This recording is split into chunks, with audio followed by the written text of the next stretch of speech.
Diskusi ini akan dipandu oleh Mas Bangun Sutoto. Ini ketua rela agama ini.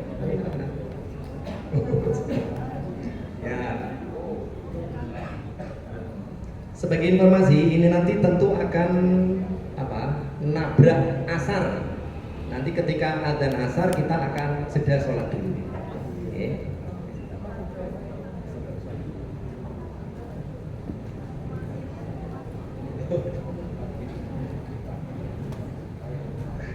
Iya. Ini aneh nih, diingatkan ini. Ini bukan ketua rela agama, ketua pendahulu. Nanti ada yang protes nanti ketua aslinya. Monggo Mas Bangun Sutoto dipersilakan memandu acara. Bismillahirrahmanirrahim. Assalamualaikum warahmatullahi wabarakatuh. Supaya para calon peserta yang mau rawuh di lokasi yang amat mulia ini nanti bisa mendapatkan tempat yang nyaman, kami mohon untuk yang tidak harus di kursi bagi bapak-bapak dan ibu-ibu mohon untuk agak maju, supaya nanti yang datang belakangan lebih nyaman. Bapak-bapak saja yang depan ya, monggo Pak. Karena panitia juga menyediakan doorpress gitu ya. Baik Bapak Ibu, tanpa mengurangi rasa hormat, mohon izin kepada para sesepuh dalam hal ini Ustadz Zahdan Umam, Ustadz Syukri Fadoli, Prof. Firzin dan juga dari keluarga besar Universitas Islam Indonesia. Alhamdulillah pada siang hari ini di tempat yang bersejarah kita dipertemukan oleh Allah untuk diskusi ilmiah dan bedah buku. Biar hemat waktu, karena itu saya sengaja tadi meminta kepada Michael Sinaga yang ada di samping kiri saya ini, ya, untuk maju ke depan sekaligus yang akan memberi motivasi, ya, bahasa saya motivasi gitu ya Pak ya. Ya, karena sesuai urutan tadi Mas Michael ini yang datang pertama kali yang masuk di ruangan ini, ya. Kemudian nanti selanjutnya Bang Rismon, kemudian nanti Mas Roy, dan terakhir Mbak Tifa. Monggo Bu, maju. Dan karena ini di Universitas Islam Indonesia dan kebetulan seperti tadi yang dikatakan Ustadz Sukri, Ustadz Zahdan dan juga Mas Roy, ya tidak ada yang namanya kebetulan. Kalau dulu mohon maaf kepada keluarga besar Sivitas Akademika UII, dulu zaman saya kuliah itu UII itu diplesetkan menjadi Universitas Insya Allah Islam gitu. Nah, tetapi hari ini bisa diplesetan itu kita ganti menjadi Universitas Islam Independen. Nah, karena yang ada di depan ini adalah contoh manusia-manusia merdeka independen. Dan hari ini juga kebetulan tanggal 11 ya, sesuai dengan UII 11. Baik, ya, sehingga karena hari ini tanggal 11 maka nanti presentasinya dari masing-masing pembicara 11 menit saja maksimal, biar nanti lebih banyak di sesi tanya jawab, karena ini di ranah akademis, maka nanti ibarat ujian ujian skrip pendadaran, yudisium atau apalah, pokoknya nanti silahkan Bapak Ibu yang pada siang hari ini hadir, silahkan tanya sedetail-detailnya, kita kupas betul ini buku yang sempat mematikan AC dan lampu di Universitas Gadjah Mada. Silakan. Oke, izin ya Pak Roy Suryo, Bu Tifa dan Bang Rismon, saya disuruh duluan ini, entah kenapa. Ya, perkenalkan nama saya Michael Sinaga. Sebetulnya saya pengelola koran harian, surat kabar harian Sentana. Kalau pernah ada yang baca dulu, mungkin pernah ada di Jogja. Ibu saya yang pertama terbitkan, almarhum, dan sekarang saya lanjutkan dalam bentuk digital, salah satunya podcast. Sebetulnya ini semua adalah pelajaran untuk kita semua dalam 3 hal: kebenaran, kejujuran, dan keberanian kalau menurut saya. Yang awalnya saya ini diajak oleh Pak Roy Suryo secara tidak sengaja, bahwa beliau bertiga ini ingin menanyakan sesuatu ke Universitas Gadjah Mada di tanggal 15 April, dan saya diajak untuk meliput. Nah, mungkin kan untuk seorang jurnalis meliput itu juga membutuhkan keberanian. tentunya ya seperti kita tahu Pak Jokowi itu masih punya kekuasaan bayangan lah ya sekarang ini, dan tidak semua orang berani membicarakan tentang beliau. Tetapi apabila di situ ada kebenaran dan di situ ada kejujuran, saya memutuskan untuk berani dan saya memutuskan untuk hadir. Yang jelas saya menerima konsekuensinya menjadi salah satu dari 12 terlapor di Polda Metro Jaya. Tapi nggak apa-apa. Masa-masa untuk sabar itu saya sudah lewati kemarin. Saya sudah cukup ketegangannya sudah cukup luar biasa waktu di Jakarta kemarin, dan sekarang sudah masa-masa pendinginan lah menurut saya. Pendinginan dari ketegangan kemarin itu, di mana saya semakin yakin bahwa ijazah yang kita sebut-sebut itu, kebenaran yang kita cari-cari sebagai jurnalis itu sampai sekarang tidak ditunjukkan juga, padahal saya sebagai terlapor punya hak untuk melihat barang tersebut. Kalau katakan tadinya, wah masyarakat biasa tidak boleh lihat, terus saya jurnalis tidak boleh lihat, loh saya sudah terlapor lagi kok nggak boleh lihat. Yang lapor Bapak Joko Widodo atas dasar sebuah ijazah yang sudah ada di laboratorium forensik Polri selama 60 harian kalau sekarang hitungannya. 60 hari sejak penyidikan. Nah, yang saya mau katakan apa? Saya melihat sekarang ini makin banyak aktivis kasur ya. Dia duduk-duduk di kasur, duduk-duduk di sofa, dan dia syuting sebuah video TikTok 1 menit 2 menit, syuting video YouTube 1-2 menit. Tapi saya ingin memberikan semangat, katanya kan saya motivator. Jadi saya mau memberi semangat untuk semua kawan-kawan saya Gen Z, milenial. Ayo kita cari fakta-fakta itu adanya di lapangan. Kalau kita hanya di kasur, kalau kita hanya di kursi, kita hanya di sofa, kita hanya bisa komentar. Dibilang lagi, Michael, kau jangan banyak ngomong doang. Loh, saya buktikan, saya bersama Dr. Rismon kemarin cari-cari rumah Pak Kasmujo susah juga ya. Ternyata ketemu ada orang-orang yang baik yang memang mengenal rumah beliau itu ini. Oh ya, saya tahu dari netizen juga orang-orang yang berani. Contohnya ya Bapak Ibu sekalian di sini, mungkin ada yang mempunyai 1-2 informasi yang dianggap kecil, nggak penting lah. Seperti alamat Pak Kasmujo itu kan mungkin dianggap oleh Bapak yang kemarin itu tidak penting. Ngapain saya pasang badan, nanti saya terlapor ke 13 lagi, ya kan? Saya di penjara lagi, apa lagi? Tapi kalau memberikan ke kami, ya toh Bang Rismon udah terlanjur pasang badan. Jadi sudah ada lah yang pasang badan di sini. Jadi kita sangat senang sekali kalau mendapatkan informasi baru. Entah alamat siapa, entah orang yang mengetahui mengenai, contohnya teman sekelas, teman sebangku, atau apapun itu. Karena di sini kita bukan membenci siapapun, bukan mau menjatuhkan, merendahkan, menghina siapapun, tapi kita ingin tahu kebenaran. Nah, di situ tadi saya bilang kebenaran dan kejujuran.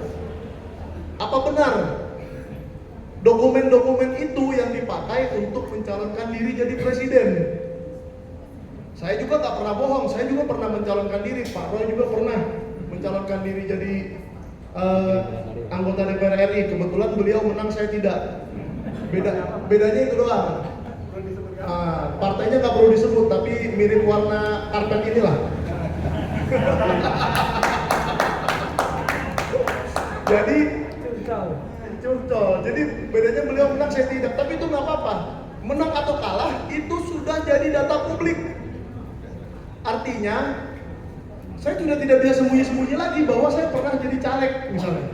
Dan Pak Jokowi pun, apalagi dia sudah menang, tidak bisa sembunyi-sembunyi lagi dokumen apa yang dia pakai saat mencalonkan diri. Itu hak semua masyarakat Indonesia untuk tahu. Dan kalau memang harus saya yang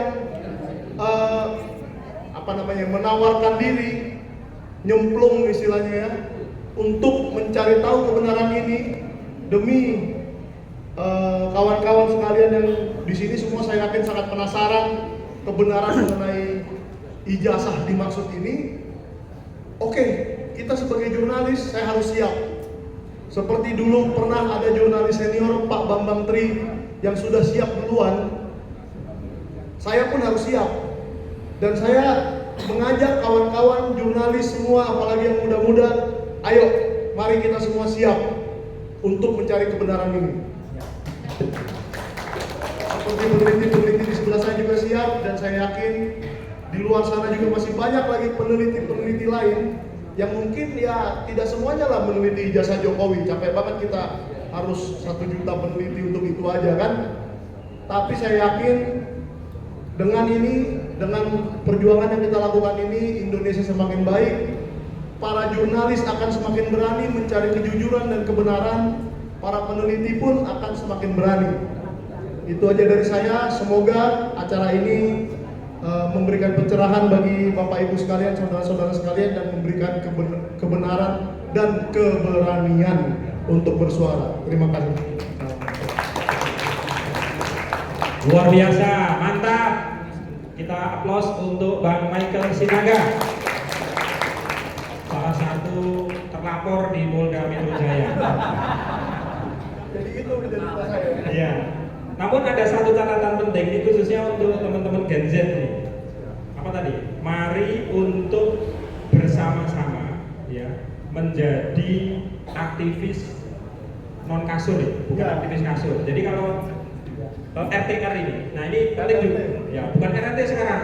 Seperti halnya di foto ini kan Mas Roy, Tifa, Rismon. Nah, duduknya pun juga begitu. Ya, Rismon, Tifa, Roy. Dan itu singkatannya rotor. Rotor itu sama halnya seperti baling-baling ya pesawat gitu. Jadi tadi pesan pentingnya untuk Gen Z itu berarti kita harus mencari fakta untuk anaknya sekarang. Iya. Gila gitu. Yang kita harus cari fakta, karena saya juga lulusan United Kingdom, bukan sombong loh.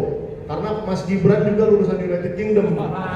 Jadi saya merasa punya beban moral tersendiri. Kalau memang saya yang mantan PPI, Persatuan Pelajar Indonesia United Kingdom, tapi kok saya nggak pernah kenal beliau, padahal umur kami sama. Seharusnya saat saya kuliah, dia kuliah. Nah, ayo kita ngumpul yuk, reuni PPI United Kingdom, Persatuan Pelajar Indonesia United Kingdom. Saya dari Norwich, beliau dari Bradford. Ayo kita ngumpul sama-sama. Oke, nanti dilanjutkan lagi di sesi pertanyaan. Sekarang langsung Timawan nggih Bang Rismon. Gara-gara abang sih jadi panjang. Ayo Bang, lanjut aja. Ya. Perkenalkan, nama saya Rismon Janipar, salah satu anggota band RRT yang entah siapa yang dibentuk ya. RTR sekarang Bang. Oh, netizen.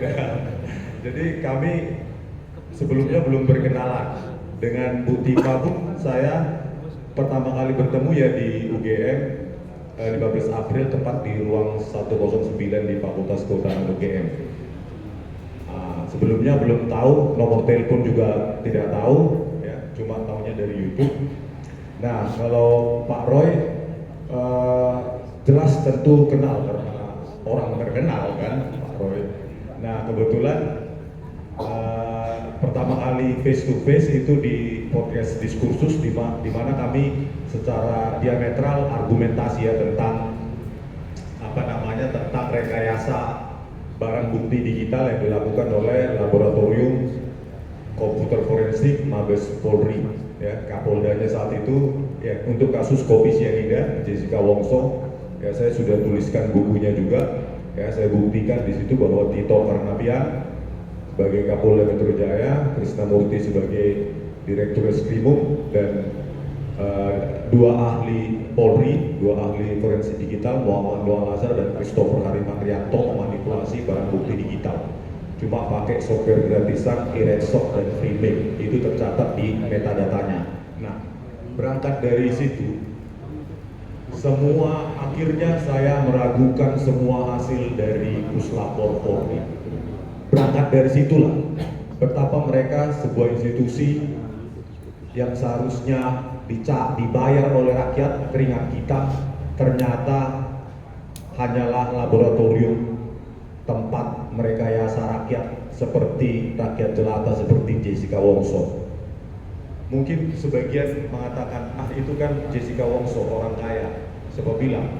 Mungkin saatnya kita akan sadar bahwa ketika pintu rekayasa Polri itu berada di depan rumah kita, baru kita sadar bahwa hal itu sudah terlambat. Oleh karena itu saya dengan menulis buku Jessica Wongso, ya, manipulasi barang bukti digital oleh, saya sebutkan langsung namanya, laboratorium forensiknya, karena saya pegang 37 bukti ilmiah bahwa mereka rekayasa dengan mengabur-ngaburkan video CCTV menggunakan software gratisan iRedsoft dan Premix untuk menciptakan ilusi-ilusi pergerakan seperti kartun, padahal itu perbuatan dari software gratisan oleh Muhammad Noel Azhar dan Christopher Harimandrianto. Makanya saya, supaya dikutip media ini, mungkin ada TV ya, jadi supaya Pak Prabowo Subianto, ya, dengarkanlah derita rakyat ini. Pak Prabowo Subianto, hulu dari penegakan hukum di Indonesia adalah kepolisian. Saya nggak tahu Pak kalau teori hukumnya, apa yang saya tahu adalah prakteknya. Hulu dari penegakan hukum adalah di kepolisian, dan hulu dari hulu tersebut adalah laboratorium forensik. Oleh karena itu, kalau bisa Bapak-bapak ahli hukum di Universitas Islam Indonesia dan universitas lainnya di Indonesia, ayolah kita lakukan seminar ilmiah. Pentingnya, betapa mendesaknya diperlukan badan yang independen untuk mendirikan badan yang independen untuk badan laboratorium forensik sehingga berada di luar struktur kepolisian. Bayangkan Pak, betapa mudahnya mengotak-atik isi chat WA. Saya pun bisa melakukan dalam hitungan beberapa menit. Kita bisa dituduh sebagai bandar narkoba, pelaku kejahatan A, B, C, D seperti yang dilakukan mereka terhadap chat dari Habib Rizik. Ya, di kasus KM50 dimanipulasi sengaja 20 jam sebelum 7 Januari 2020. Fiber optik diputus. Apakah itu sebuah kebetulan yang sangat kebetulan?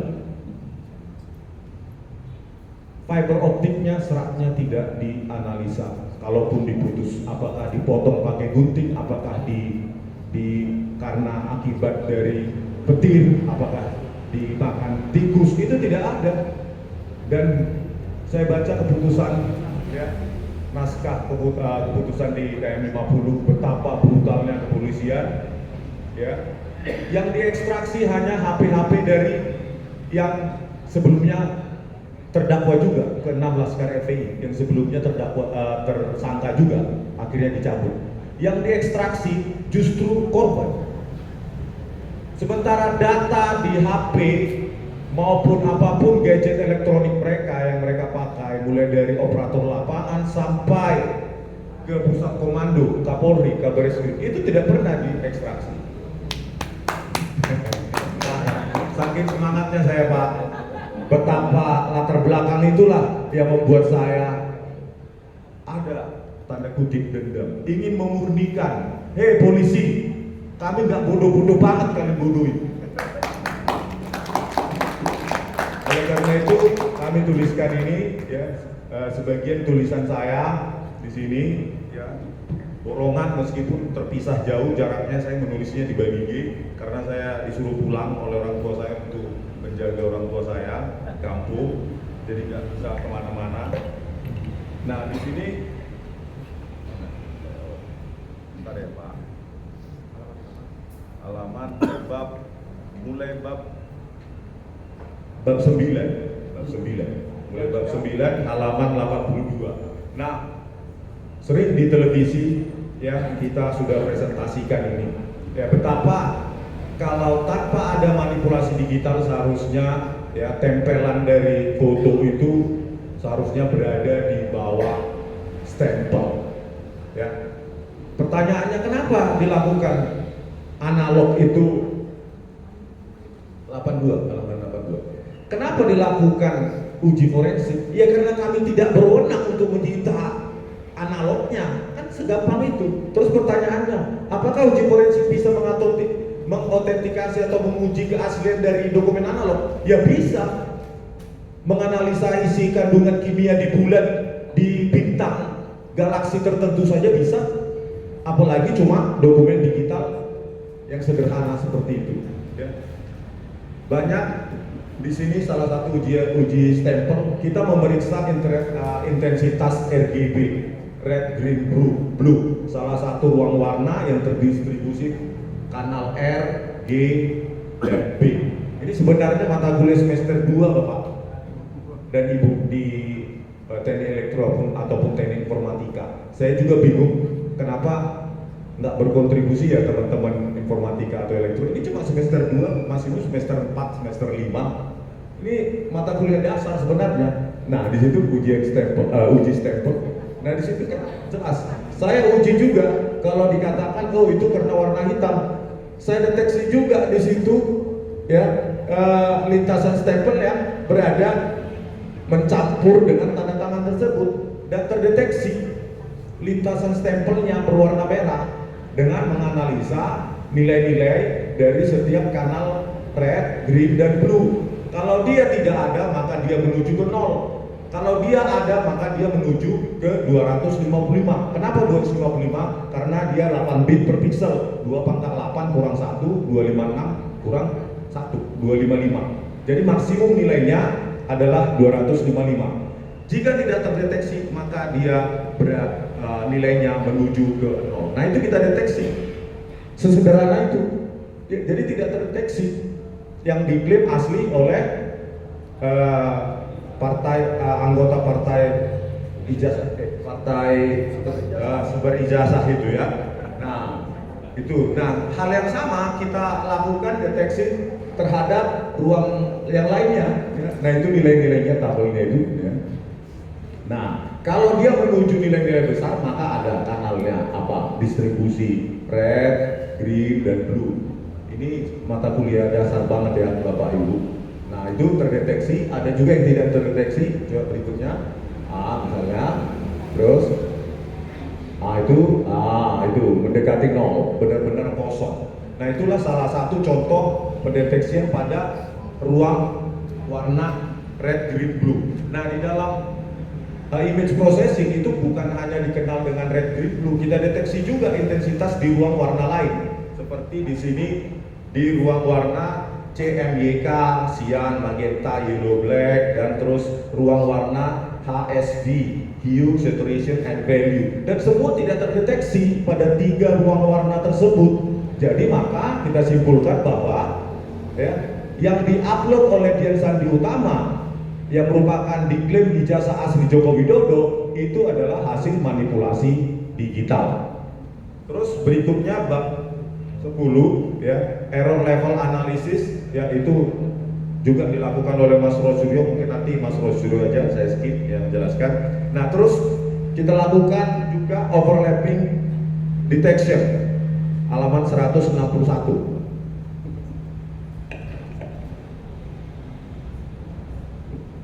Halaman 161. Nah, di sini kita berhipotesis bahwa jika ijazah dikeluarkan pada periode waktu yang sama, yaitu 5 November 1985, maka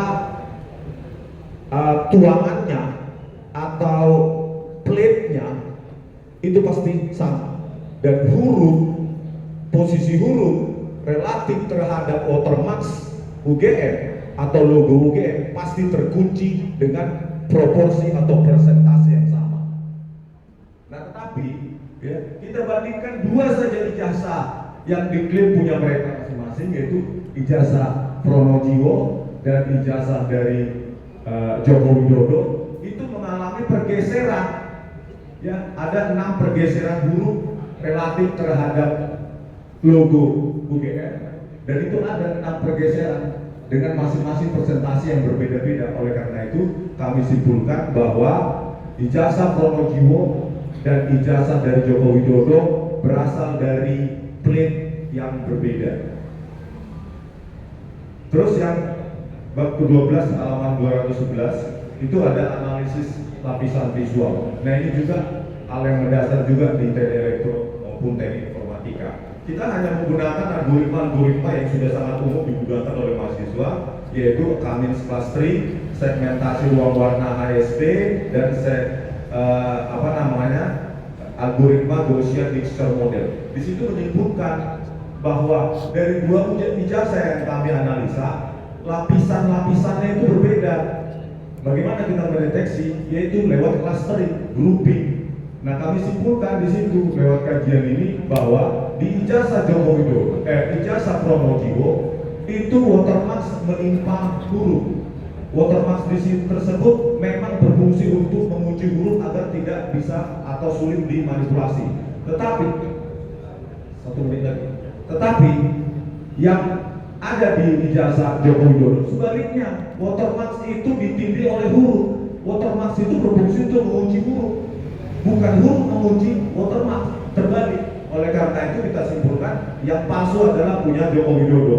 Selanjutnya kita berikutnya ada uji proportional spacing dan kerning, uji overlay, gradient analysis, analisis skrip dan bentuk huruf. Nah di situ kita simpulkan lembar pengesahan skripsi Joko Widodo yang diklaim oleh Dirtipindo merupakan hasil dari reproduksi handpress maupun letterpress. Kita buktikan ada dua fitur kunci yang tidak ada pada produk handpress atau letterpress, yaitu proportional kerning dan spacing, proportional spacing dan kerning. Di mana produk dari digital Word document, ruang tiap huruf maupun ruang antar huruf itu adaptif berdasarkan algoritma yang sangat kompleks. Sementara kalau hasil dari handpress maupun letterpress dia monospace, size, ruang tiap huruf sama, jarak antar huruf sama, jarak antar kata sama. Itulah yang membantah temuan dari Dirtipindo bahwa lembar pengesahan skripsi Joko Widodo bukan berasal dari handpress maupun Assalamualaikum warahmatullahi wabarakatuh. Bapak Ibu mohon dicek tadi teman di sebelah panjenengan semua, di kanan kirinya masih ada di sini. Alhamdulillah aman. Jangan sampai nanti karena menghadirkan para terlapor ikut-ikutan terdeteksi. Tapi semoga saja tidak, karena tadi doa dari Prof. Erizin luar biasa. Insya Allah senantiasa menjaga kita semuanya. Baik, sambil menunggu Bang Rismon yang masih belajar ya salah satu ahli hisab gitu ya. Sehingga mohon maaf kalau belum bisa segera ke sini, tapi stay. Baik Bapak Ibu, sebelum kita lanjut ke pembicara selanjutnya, Mas Ray Suryo, hari Senin kemarin tanggal 8 September, seluruh dunia baru saja melaksanakan atau melakukan peringatan Hari Literasi Internasional. Maka pada kesempatan hari ini sekaligus juga merayakan Hari Literasi Internasional, alhamdulillah kita semakin tercerahkan. Kemudian apa yang ada dari buku itu, harapan kita semuanya adalah publik menjadi tahu, kemudian menjadi tersadarkan untuk kemudian bersama-sama ketika sudah sadar itu untuk bergerak bersama. Ya, tadi saat break sholat ada satu istilah yang menurut saya luar biasa dari Ustadz Zaidan Umam, bahwa ternyata di Indonesia ini ada dua tipe sarjana, yakni sarjana literatur dan sarjana literasi. Pertanyaannya, kira-kira kita semua ini yang hadir di sini, yang notabene mohon maaf saya berhusnudon, berpositif feeling dan berpositif thinking, kita semua adalah seorang sarjana, apakah itu S1, S2 atau S3. Maka mari bersama-sama kita dengarkan, kita kaji dari apa yang mau disampaikan oleh Mas Ray Suryo. Apakah kita masuk kategori sarjana literatur ataukah sarjana akademi? Sarjana intelektual, maaf. Begitu? Silahkan Mas Ray. Bismillahirrahmanirrahim. Assalamualaikum warahmatullahi wabarakatuh. Bapak, Ibu-ibu, para senior yang saya hormati, karena di sini banyak sekali aktivis-aktivis senior kita.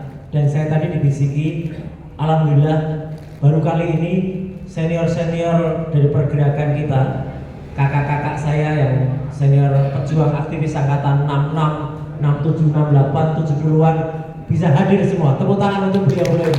Luar biasa. Dari berbagai kampus, tidak hanya dari kampus UII, tapi juga dari kampus-kampus lain, termasuk Universitas Gadjah Mada, IAIN, dulu sebelum jadi UIN ya, IAIN dan lain sebagainya. Sembari menunggu presentasi, saya akan mulai dengan pantun. Yang dicari ijazah Jokowi, yang ketemu ijazahnya Sahroni. Sulit mencari tempat untuk bedah buku dan diskusi. Alhamdulillah ada tempat suci di UII. Terima kasih sekali lagi untuk keluarga besar UII atas tempatnya. Jadi Bapak dan Ibu, kami ini bertiga menerbitkan buku ini, dan alhamdulillah ini adalah tempat ketiga kami melakukan bedah buku dan resensi dan diskusi juga. Pertama sempat kami selenggarakan di Jakarta oleh teman-teman yang tadi salah sebut Mas Bangun tadi ya, yaitu untuk rekan di rela agama di Jabodetabek di Jakarta. Kemudian yang kedua, barusan kita selenggarakan kemarin, yaitu di tempat Pondok Al-Mu'min Meruki, YPIA, tempat di YPIA. Kenapa ada di sana? Karena menjawab tadi pertanyaan Mas Bangun, kita itu harus tidak boleh hanya belajar secara ideal saja, tapi juga harus belajar moral. Jadi disitulah kita belajar juga bagaimana belajar ilmu pengetahuan itu dari hati yang paling dalam, dari moral. Kemarin kita juga belajar bagaimana kita mengedepankan bukan hanya hubungan hablum minanas, tapi juga hablum minallah. Jadi hubungan antara kita sebagai manusia dan sang Khalik atau sang pencipta. Dan hari ini alhamdulillah sekali lagi kita bisa bertemu di sini. Dan kenapa saya sekali lagi tadi menyampaikan pada saat menyerahkan buku kepada keluarga besar Universitas Islam Indonesia, karena justru di buku inilah bisa dimulai Mas, dimulai dari seminar ke novel dan film itu. Gambar pertama bisa diturunkan sedikit Mas. Nah, itu adalah peristiwa yang terjadi pada kampus Universitas Islam Indonesia di Jalan Kaliurang kilometer 14,5. Ketika ada diskusi waktu itu yang kemudian membicarakan masalah IP kumulatif, itu kami pandang sebagai sangat-sangat krusial, dan itu adalah kronologis awal yang ada di buku ini. Artinya apa? Orang Indonesia itu cerdas. Orang Indonesia itu tidak bisa dibohongi. Masa ada orang dengan IP kumulatif di bawah 2 bisa lulus? Nah, pertanyaan itu tidak kemudian dikoreksi, atau jawaban Pak Jokowi itu tidak pernah direvisi, padahal itu di seminar yang sangat ilmiah sampai dengan sekarang. Artinya itu benar sampai dengan ketika Dirtipidum Bareskrim Mabes Polri pada tanggal 22 Mei yang lalu membuka KHS, kartu hasil studi, dan disitulah memang sempat terkoreksi, tapi juga masih 2 sekian IP-nya Pak Jokowi ketika sarjana muda. Itu pula lah ketika ada terminasi sarjana muda dan sarjana, yang kemudian tulis misteri lagi yang dibuka. Kami tadi barusan beberapa menit yang lalu, 1 jam ya, lebih, kami dari kampus Gadjah Mada juga menyerahkan permintaan untuk dapat data-data, karena selama ini terjadi quote and quote, maaf harus saya bilang, kebohongan publik yang selama ini dikemukakan hanya soal sarjana mudanya mana. Karena rektor UGM kemarin ketika pernyataan pers itu malah menunjukkan 24 Agustus itu malah menunjukkan yang diceritakan sarjana muda. Sarjane Jokowi ini sarjana apa sarjana muda gitu. Mulainya kuliah itu sarjana atau sarjana muda. Karena kalau sarjana muda tidak berawal dari 18 Juli tahun 80, beda, bukan ikut proyek perintis tapi ikut rombongan yang lain. Nah, jadi Buku ini tadi saya jawab Bang Rismon, lanjut Mas ke soal analisis saja langsung. Banyak sekali cerita-cerita termasuk soal keterbukaan informasi, terus saja. Nanti kalau saya ceritakan Bapak Ibu nggak beli bukunya nanti. Ya. Terus, nah jadi kenapa kami sampaikan buku ini adalah sangat-sangat ilmiah? Karena menulis soal ketika kami mempertahankan, ini kayak ujian betul, kayak pendadaran. Kami bertiga, saya, Dr. Tifa, dan Dr. Rismon disidang oleh lebih dari sekitar 15-an sampai 20 orang. Mulai dari pembantu rektor 1, pembantu rektor 4, dekan, kemudian juga humas UGM. Ketika kami ingin meminta bukti-bukti, tapi ternyata tidak ada, ini penting sekali Bapak dan Ibu. Tidak ada satu lembar pun bukti yang disajikan oleh UGM. Semua hanya naratif, semua hanya omon-omon. Baru kemudian setelah kami desak dengan undang-undang keterbukaan informasi publik, muncullah skripsi. Skripsi ini Bapak dan Ibu kami pegang langsung. Jadi kalau ada narasi baik dari polisi atau dari A yang mengaku ahli mengatakan, oh Rismon dapatnya skripsi itu cuma dari saya, bohong. Skripsi ini kami dapatkan langsung dari Wakil Rektor UGM Profesor Wening Udasmoro, dan saya potret langsung di depan mata kami dan kami analisis langsung setelah itu. Jadi ini adalah bukti primer. Yang menariknya, Mas lanjut, ini paling fatal. Lanjut lagi. Bapak dan Ibu, coba kita simak. Beda nggak kertas di kiri dan kertas di kanan? Beda tidak warnanya kertas di kiri dan sebelah kanan? Kertas di sebelah kanan itu adalah skripsi asli yang kami percaya tahun 85. Kertas di sebelah kiri itu yang tadi diteliti Dr. Rismon. Kertasnya baru, dicetak dengan mesin cetak yang belum lahir di tahun 85. Mesin inkjet itu baru lahir di tahun 90-an, bahkan tahun 2000. Lah kok bisa nyetak skripsi yang tahun 85? Itu pertanyaan besar. Satu lagi, Profesor Dr. Insinyur Ahmad Sumitro yang di sebelah kiri sudah ditulis profesor. Padahal almarhum Profesor Dr. Ahmad Sumitro di November 85 itu baru dikukuhkan jadi guru besar UGM, baru mengucap guru besar pada bulan Maret tahun 86. Jadi kebohongan besar. Yang benar sebelah kanan. Yang sebelah kanan nomor satunya Mas naik. Nah ini terus enggak tadi lembar yang tadi ya ini dibesarkan lagi. Yang tadi maaf ya Pak. Yang tadi tertulis nomor satunya Dr. Insinyur Ahmad Sumitro. Betul, yang ketika itu betul. Itu Profesor Sumitro masih doktor tahun 85. Tiba-tiba di lembar yang disisipkan yang baru ditulis profesor. Ini kebohongan besar dari skripsi. Kemudian yang paling penting lembar setelah ini tidak ada lembar pengujiannya. Sebuah skripsi yang tidak ada lembar pengujiannya, kami sepakat bahwa itu tidak pernah diuji. Dan itu kami tanyakan. Dr. Rismon waktu itu yang tanya kepada Prof. Wening, Prof, ini lembar pengujiannya mana? Bingung Profesor. Cari, nggak ada memang. Berarti apa? Tidak pernah diuji. Dan alasannya kemudian nggak masuk akal. Oh mungkin copot. Bayangkan kalau buku kayak gini, skripsi yang dijilid itu bisa copot teman. Ada juga beralasan salah seorang termul ketika diskusi. Ya, termul itu ternaknya Mulyo. Oh itu mungkin di bagian belakang. Itu dia nggak pernah ujian skripsi.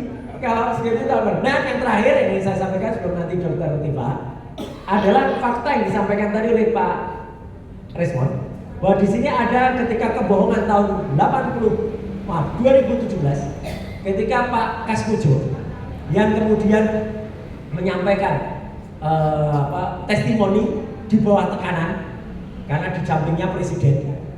Ketika beliau hanya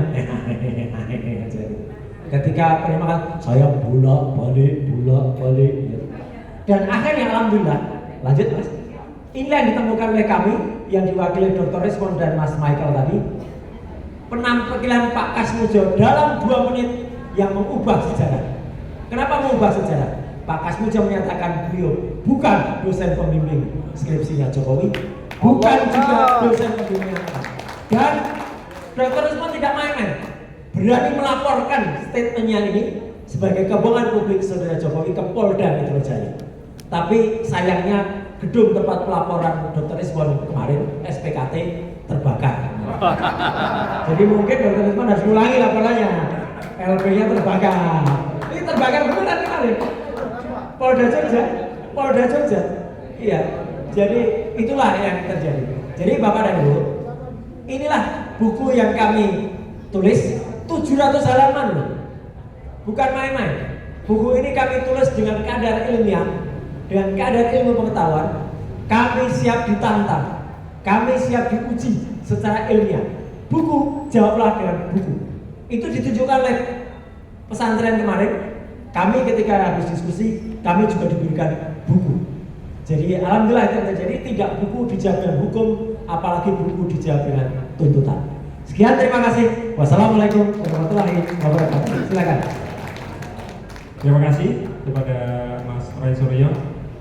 Selanjutnya langsung saja kepada Mbak Dr. Tifa.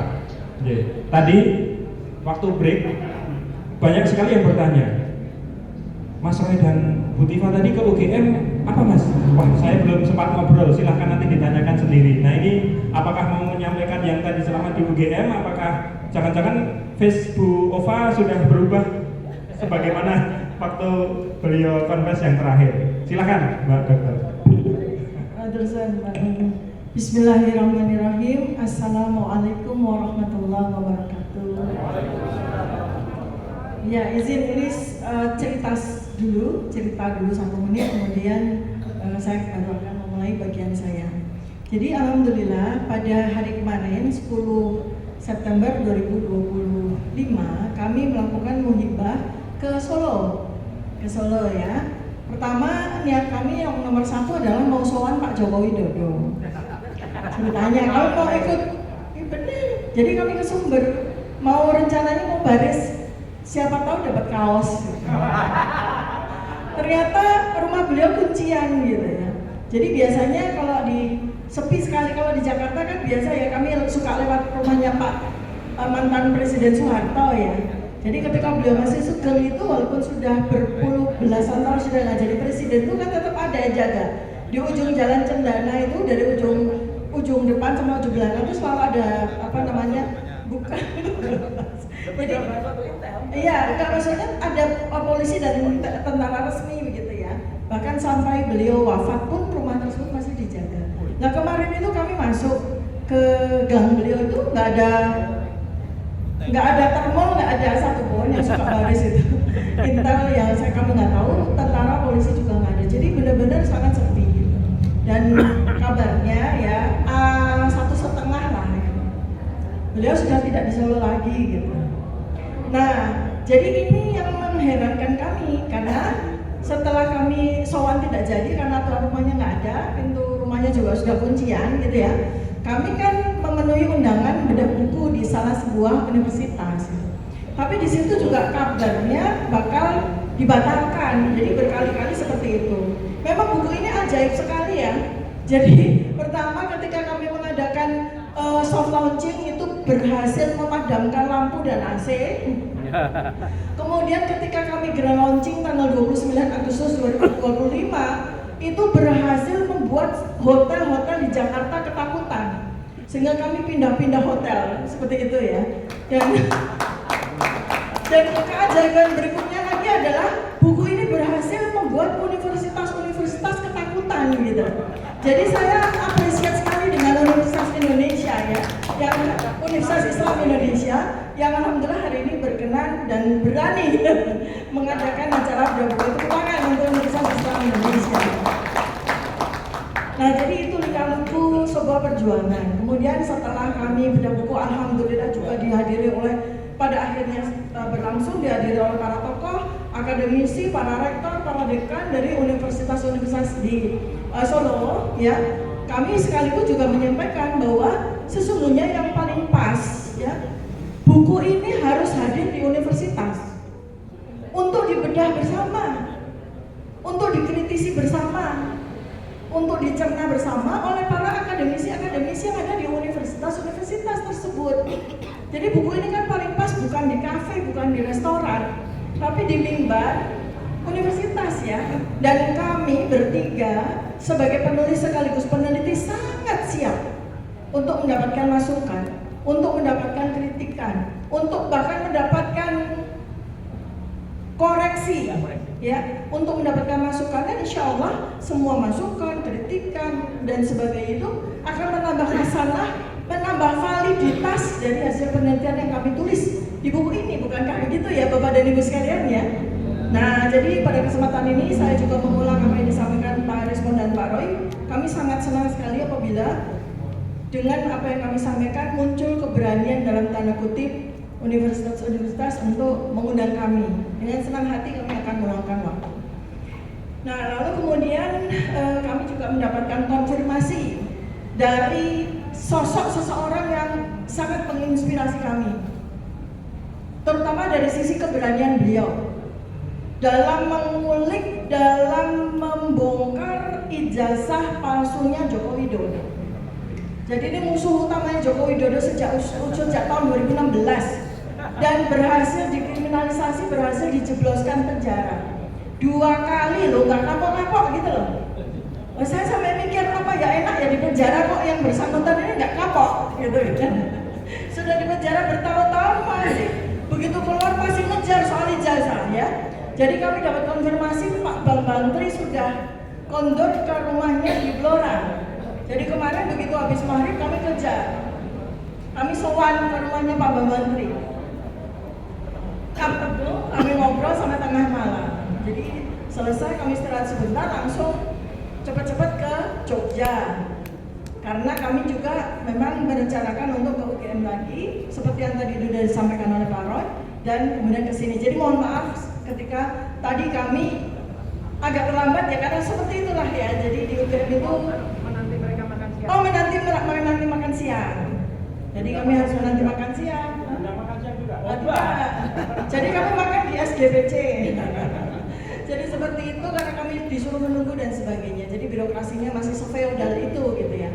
Jadi intinya seperti itu. Tapi yang sebetulnya ingin saya sampaikan adalah perjuangan untuk menegakkan kebenaran itu memang tidak pernah mudah Bapak dan Ibu ya. Penuh dengan lika-liku, penuh dengan penolakan, penuh dengan segala macam. Dan saya juga kemudian melakukan analisis mengapa universitas-universitas malah adalah katakanlah rumah sejati dari buku ini, di mana kami para akademisi memang lahir dan dibesarkan di universitas. Mengapa universitas-universitas malah resisten gitu ya? Mudah-mudahan dengan terus kita maju terus, mudah-mudahan tidak. Tapi memang ini unik ya, orangnya sudah nggak ada. Bahkan sumber A1,5 yang kami dapatkan di Solo, sumber A1,5 itu seorang petinggi kepolisian loh, yang menyatakan kepada kami bahwa Pak Joko Widodo itu sudah nggak ada di Solo. Tapi kenapa masih menjadi hantu yang menakutkan? Itu kan aneh ya. Beliau sudah mantan, sudah tidak punya kekuasaan, bahkan beliau itu ketakutan sekali dengan kami kan kami kejar-kejar dengan buku ini. Tapi kenapa universitas masih takut sama beliau gitu loh? Jadi apakah lupa bahwa presidennya sudah ganti apa gimana? Ini perlu kami sampaikan ya, karena presidennya sudah ganti kok masih takut sama presiden yang kemarin itu gimana? Terus kemudian juga beliaunya sendiri sekarang juga sembunyi entah di mana kok ya. Bayangan jejaknya itu masih menakutkan, itu gimana ceritanya gitu ya. Jadi ini mudah-mudahan pada hari ini kita bisa bangun semua itu dari sebuah halusinasi yang dari sebuah ilusi ya, ilusi yang semenakutkan itu seorang Joko Widodo yang sudah memenjarakan 200 aktivis selama 10 tahun. Dan kemarin 200 itu termasuk dari 1218 tokoh yang diberi apa namanya? Amnesti ya, dikeluarkan oleh Presiden Prabowo. Jadi itu. Nah, kemudian berikutnya lagi saya akan sampaikan sesuatu yang suka sekali ditanyakan oleh para termul kepada saya melalui YouTube atau melalui media di TV dan sebagainya, juga menjadi pertanyaan oleh para pemeriksa kami di Polda Metro Jaya. Kan kami ini kan veteran diperiksa sama Polda Metro Jaya. Sudah berkali-kali menghadapi pemeriksaan gitu ya. Nah, pemeriksa itu ya, itu sampai pada hal yang terakhir adalah kami sampaikan bahwa tidak relevan bagi kami untuk menjawab semua pertanyaan dari pemeriksa kalau ijazahnya tidak dihadirkan di depan kami. Nah, pemeriksaan kami yang terakhir kemarin kan mengikuti apa yang sudah disampaikan oleh Saudara Joko Widodo sendiri di tanggal 25 Juli 2025 bahwa ijazahnya sudah disita oleh Polda Metro Jaya, ya kan? Nah, berarti kan ijazah itu sudah ada di Polda Metro Jaya. Nah, ketika kemudian kami diperiksa di Polda Metro Jaya, seharusnya ijazah itu ada di Polda Metro Jaya kan? Nah, karena itu kami sampaikan bahwa kami akan menjawab semua pertanyaan dari pemeriksa ini mengikuti BAP ini kalau ijazah yang ada di Polda Metro Jaya itu dihadirkan di depan kami, gitu kan ya? Ternyata kata Polda Metro Jaya ijazahnya sudah tidak di Polda Metro Jaya, jadi udah pindah lagi. Katanya sekarang kalau menurut yang pemeriksa saya katanya ijazahnya sudah di Mabes. Kalau menurut pemeriksa yang memeriksa Pak Rismon katanya sudah dilapor. Jadi pokoknya ijazah itu intinya nggak ada. Dan penelitian kami sebanyak 700 halaman sudah membuktikan dengan validitas yang tinggi menggunakan triangulasi metodologi kami yang kami miliki ya, dari sisi digital forensik, telematika, dan neuroscience politika, bahwa memang ijazah itu nggak ada. Jadi Bapak dan Ibu jangan lagi menuntut ijazahnya Joko Widodo ya. Nanti Bapak dan Ibu kalau sudah membaca buku ini akan paham, nggak perlu lagi menuntut ijazahnya. Oh, ijazahnya itu betul-betul tidak ada. Betul-betul ijazahnya itu tidak ada. Jadi untuk kami dengan penulisan buku ini selesai sudah urusan ijazah. Selesai sudah urusan ijazah.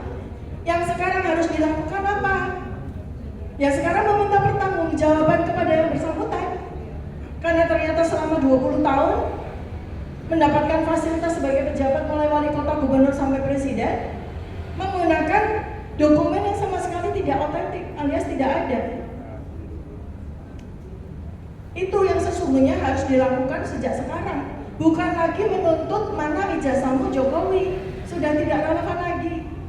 Tetapi menuntut pertanggungjawaban yang bersangkutan.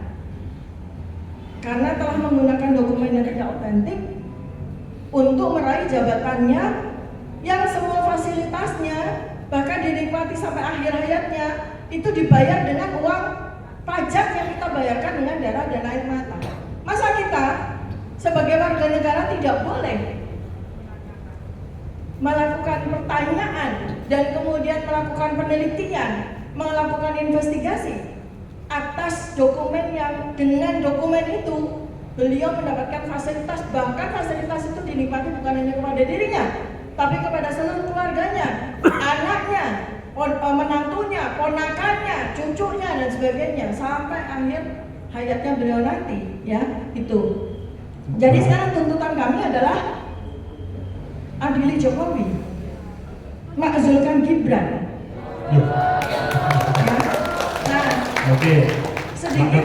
Ya. Nah, jadi sekarang 1 menit aja loh, ini sudah lebih dari 11 menit loh. ini tadi Iya. pembukaan. Lebih nggak apa-apa. Jadi sekarang supaya saya gini ya, jadi ilmu yang sekarang ini saya gunakan adalah ilmu neuropolitika. Ya, ini adalah sebuah cabang ilmu yang mengintegrasikan antara ilmu otak yang disebut sebagai neuroscience yang berkaitan dengan perilaku, ya, kemudian kognitif, kemudian menggunakan saya sebagai user dari digital forensik yang dikuasai yang sudah dijelaskan oleh Pak Rismon dan Pak Roy Suryo, dan ilmu politik praktis. Dan kompetensi saya ini saya peroleh dari disertasi saya di Fakultas Ilmu Sosial dan Ilmu Politik, ya, doktoral saya di Universitas Padjadjaran adalah terkait dengan ini. Jadi nanti kalau saya diperiksa lagi atau bahkan mungkin kami disidang, ya jelas saya ahli di bidang neuropolitika ini, gitu ya. Nah kemudian bagaimana penginjaman bahannya sedikit karena saya hanya punya waktu 1 menit. Saya sampaikan begini, lihat ya. Nah seperti ini ya. Jadi kalau Pak Rismon membedah dokumen-dokumen, Pak Roy membedah foto-foto dan videonya Joko Widodo, jadi Pak Rismon membedah dokumen dari Joko Widodo, Pak Roy Suryo membedah foto-foto dan video dari Joko Widodo, saya membedah otaknya Joko Widodo. Dari mana? Nah, coba lihat ya. Jadi contoh ya, satu contoh yang saya tunjukkan pada lanjut. Foto yang itu, foto yang video itu, yang dari video. Jadi saya begini, lanjut ya, yang ada Joko Widodo. Nah ini ya, nih, ya, ini adalah foto dari videonya beliau di sekitar bulan Juli 2025, ya. Panjenengan kalau cari videonya kelihatan. Jadi waktu itu di rumahnya beliau wawancara, beliau di situ menyampaikan bahwa ini ya, foto ini menyampaikan bahwa pembimbing saya memang bukan Pak Kasmujo, pembimbing skripsi saya memang bukan Pak Kasmujo, 2 kali ya. Nah ini apa namanya, neuroscience bekerja ya. Pembimbing skripsi saya adalah Profesor Dr. Insinyur Ahmad Sumitro sambil merem. Nah ini neuroscience lagi ya. Nah ini yang kemudian, nah itu artinya apa? Yang bekerja bukan sebuah memori autobiografis.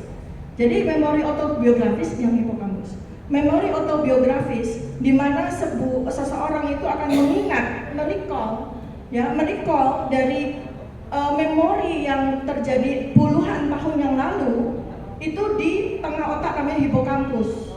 Dan ingatan itu ketika ditanya siapapun, termasuk wartawan, Pak, misalnya wartawan tanya, Pak, pembimbing skripsi Bapak itu sebenarnya siapa? Kok Pak Rismon mempertanyakan, misalnya gitu ya. Nah, yang akan menjawab itu hipokampusnya, bukan ingatan naratifnya. Di prefrontal cortex, di otak depan itu ingatan naratif. Yang akan menjawab adalah hipokampusnya. Hipokampus itu akan terlihat seperti film yang berputar.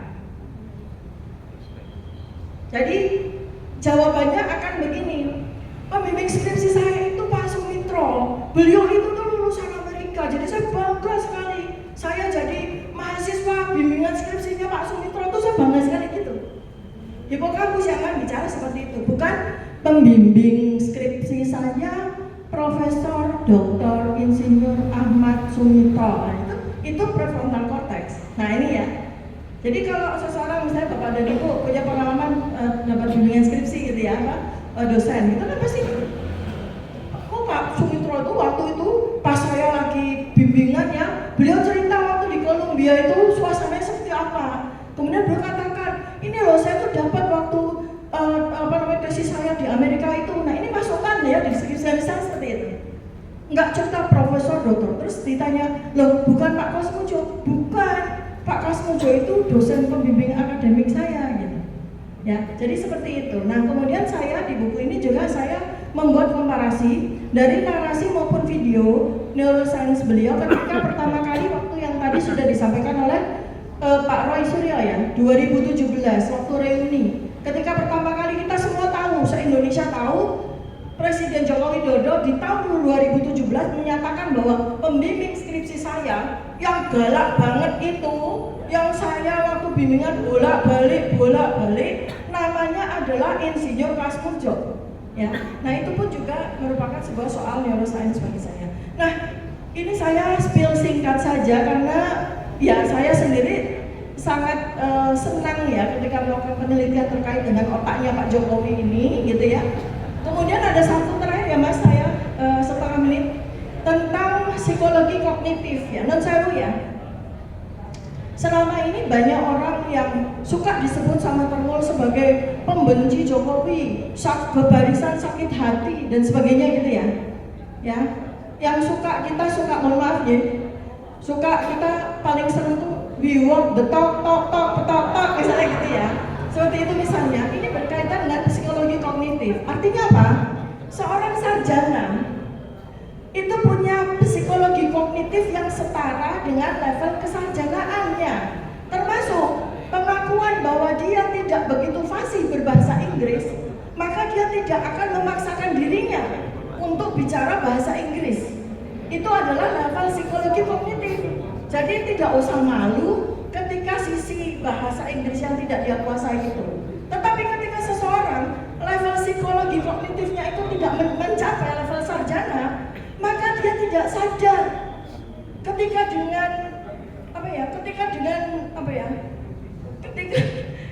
dengan bahasa tidak tahu malu itu tidak sadar ya, bahwa ketika dia mengucapkan bahasa Inggris itu dia sangat memalukan seluruh bangsa ini gitu ya, itu dia tidak sadar, kurang lebih seperti itu namanya psikologi kognitif.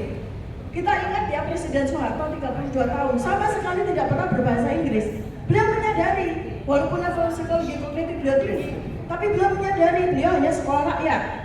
Karena itu ketika harus bicara bahasa Inggris, beliau lebih baik bicara bahasa Indonesia. Nah, kurang lebih seperti itu ilmu yang saya tulis di dalam buku Jokowi's White Paper. Terakhir adalah dalam kemajuan ilmu dan teknologi saat ini, Bapak dan Ibu, tidak hanya dokumen yang bisa menyampaikan kejujuran maupun kebohongan, tetapi wajah adalah sebuah dokumen yang terbuka.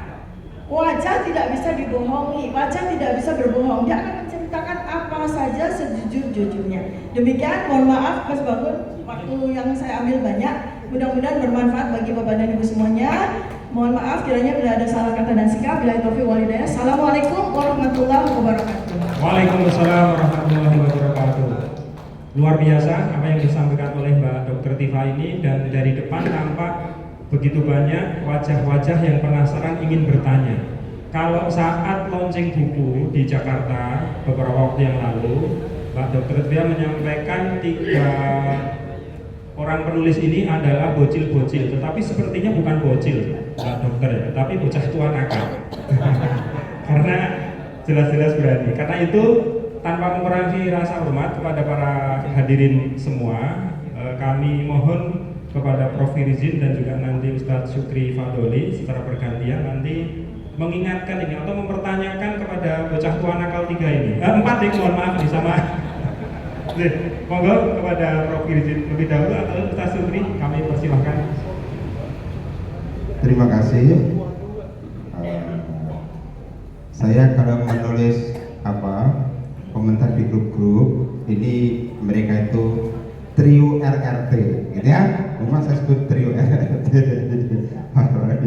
Pak Ridwan dan Ibu Tifa. Saya mengamati buku ini lalu mikir-mikir, dan tadi dengan salah seorang panitia atau di grup itu saya sempat di grup pokoknya saya sudah menyampaikan juga unek-unek gini. Kan tadi Ibu Tifa, Pak Rai dan semua sudah mengatakan buku ini terbuka untuk diteliti, untuk dibaca, untuk apa aja. Nah, tadi saya pikir-pikir ini sudah berapa hari dari sejak launching, terus sampai hari ini apa sudah ada pihak yang membantah? Nah, kalau sampai beberapa hari ke depan tidak ada yang membantah, saya kira Forum Kebangsaan bisa menjadikan buku ini dasar untuk masyarakat Jokowi, ya. Jadi menuntut Jokowi untuk diadili, bahwa seperti disampaikan Bu Tifa tadi, kita menuntut tanggung jawab Jokowi untuk mempertanggungjawabkan kebohongannya. Terima kasih.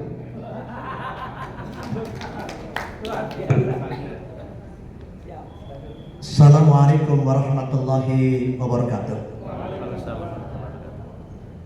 Para pejuang keadilan dan kebenaran, Mas Roy Suryo, Mbak Tifa dan Pak Mas Desman.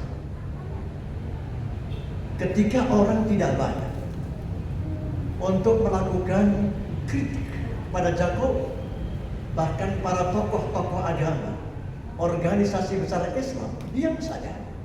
Tetapi saat ini lahir sosok RRT yang insya Allah sebagai pejuang negara dan bangsa Indonesia untuk menegakkan kebenaran dan keadilan.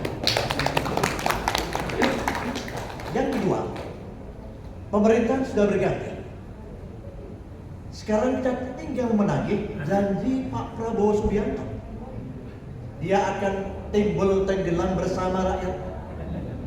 Dia mengatakan akan mengejar para koruptor, para penjahat negara ini sampai ke antara desa. Maka hanya dua hal yang saya sampaikan. Tunjukkan kepada Pak Prabowo bisa melakukan gerakan moral, adili Jokowi, makzulkan Gibran. Ini tagar kita bagaimana untuk mendukung Pak Prabowo dengan syarat. Apa syaratnya? Yang pertama, urgensi kembali kepada UUD 45. Karena yang merusak tatanan kehidupan bangsa ini amandemen UUD 45 itu. Yang kedua, Prabowo berkewajiban untuk mufarakah, memutus hubungan dengan rezim yang lama. Jalannya apa? Reshuffle para menteri-menteri pengkhianat bangsa ini. Dan yang ketiga adalah kita mendorong Pak Prabowo menegakkan hukum dengan baik dan benar. Yaitu yang pertama, adili Jokowi, adili Gibran, dan adili para koruptor bangsa ini yang dia jadi sosok penguasa tetapi nyambi pengusaha. Insya Allah, saya yakin pertolongan Allah akan datang. Yang terakhir, kemarin kami semuanya bersama dengan tokoh-tokoh Jakarta sudah bersepakat untuk mendirikan Sekber, adili Jokowi dan makzulkan Gibran. Kita menunggu aksinya seperti apa. Saya baru saja mengirim pesan kepada Mas Marwan Batubara, Mas Rizal Fadilah, dan Mas Firhan tentang agar gerakan itu masih segera dibentuk Sekber di tingkat daerah yang nanti bergabung bersama mendesak kepada pemerintah adili Jokowi dan makzulkan Gibran. Terima kasih. Semoga Allah melindungi kepada tiga saudara pejuang kita ini, dan insya Allah dicatat sebagai amal jariah, sebagai pejuang agama, kebenaran, dan negara. Assalamualaikum warahmatullahi wabarakatuh. Waalaikumsalam warahmatullahi wabarakatuh. Terima kasih Prof. Kirzin dan juga Prof. Supri Fadoli. Dari apa yang beliau berdua sampaikan itu, saya jadi teringat dengan sebuah pepatah. Kalau kau ingin mengubah dunia, maka tulislah buku. Jadi kalau Anda ingin mengadili Jokowi dan memakzulkan Gibran, maka belilah buku Jokowi Better.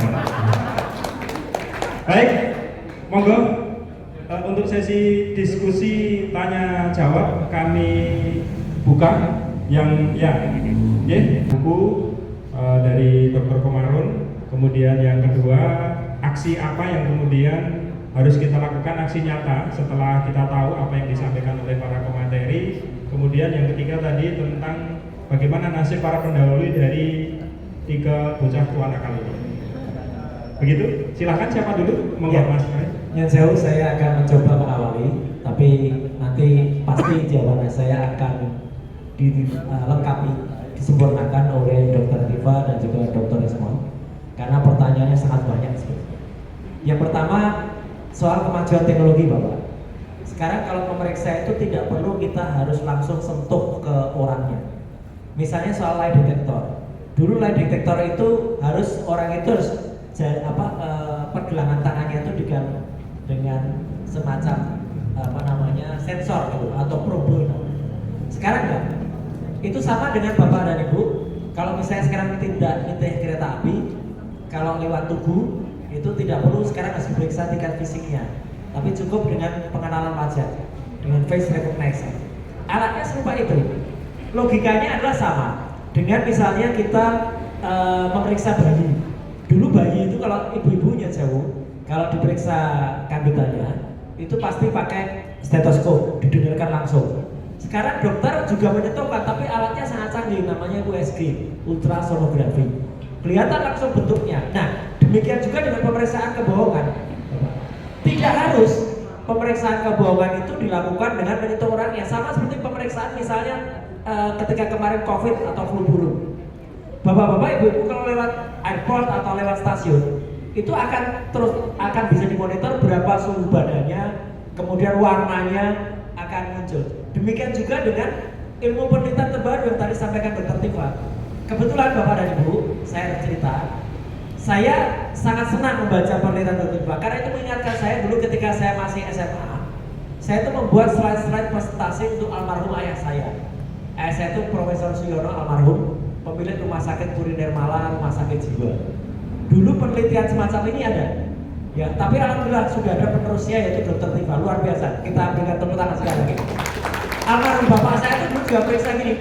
Wong edan iso tak delok cukup di-scan. Bahkan suka kaduan. Iya, dulu kan mosok bapak. Iya.